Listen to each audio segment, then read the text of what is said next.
8वें वेतन आयोग में पेंशनर्स को शामिल करने की मांग, कलेक्टरेट पर धरना। अमरोहा पेंशनर्स एसोसिएशन जनपद अमरोहा के आह्वान पर सोमवार को शहीद पार्क कलेक्टरेट परिसर में एक दिवसीय धरना प्रदर्शन किया गया। धरना सुबह 11 बजे से दोपहर 2 बजे तक जिला अध्यक्ष अनूप सिंह पैसल की अध्यक्षता में हुआ, जबकि संचालन वरिष्ठ उपाध्यक्ष शिवेंद्र सिंह चिकारा और जिला मंत्री राजेंद्र सिंह राणा ने किया। वक्ताओं ने कहा कि 8वें वेतन आयोग के टर्म्स ऑफ रेफरेंस में पेंशनर्स का उल्लेख न होने से देशभर के पेंशनर्स में असंतोष है।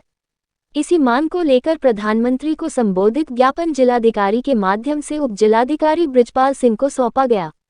ज्ञापन में वित्त विधेयक 2025 से पेंशनर्स के साथ तिथि आधारित विभेद समाप्त करने, 8वें वेतन आयोग में पेंशनर्स को शामिल करने और पेंशन संबंधी आपत्तिजनक प्रावधान हटाने की मांग की गई।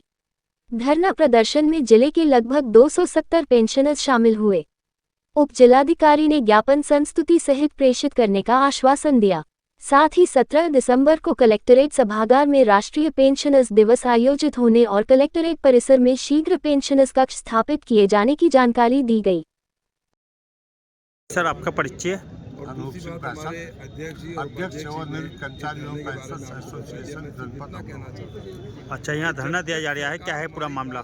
हमारा पूरा मामला यह है, सरकार ने जो 8वें वेतन आयोग की घोषणा की है, तो उनके अध्यक्ष और सदस्य समिति को जो निर्देश दिए हैं, वो अपनी वित्तीय समस्याओं को देखते हुए सरकार ने कहा कि आप हमारी वित्तीय स्थिति एवं व्यय को देखते हुए अपनी रिपोर्ट दें, और उसमें पेंशनर्स के बारे में कोई भी निर्देश नहीं दिए हैं। इसका मतलब सरकार ने समिति को पहले ही बाउंड कर दिया है कि आप हमारी वित्तीय स्थिति एवं व्यय को देखते हुए अपना निर्णय दिए। तो सरकार ने पाबंदी उनको लगाई। तो पेंशनर्स के संबंध में जो है संभावना है कि समिति कोई भी निर्णय नहीं लेगी। जब निर्णय नहीं लेगी तो 1 जनवरी 2026 से जब हमें दिया जाएगा 1 जनवरी से, तो सरकार हमें 8वें वेतन आयोग में पेंशनर्स को कोई लाभ नहीं देगी। क्यों? क्योंकि समिति कोई भी अपना निर्णय पेंशनर्स के संबंध में नहीं देगी। सरकार कह देगी कि हमारी वित्तीय स्थिति एवं व्यय के आधार पर हम इस स्थिति में नहीं है।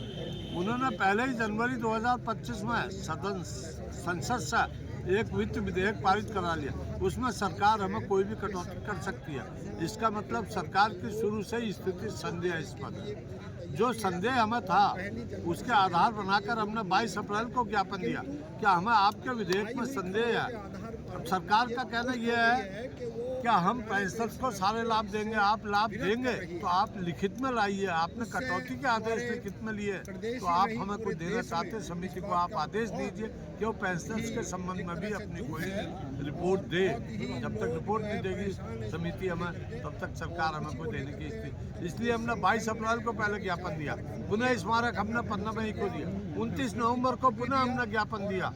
आज ये पूरे भारतवर्ष में अखिल भारतीय स्तर पर ये प्रधानमंत्री भारत सरकार को संबोधित ज्ञापन आज पूरे Bharat all India pensioners federation के नेतृत्व में ये कार्यक्रम का आयोजन किया जा रहा है।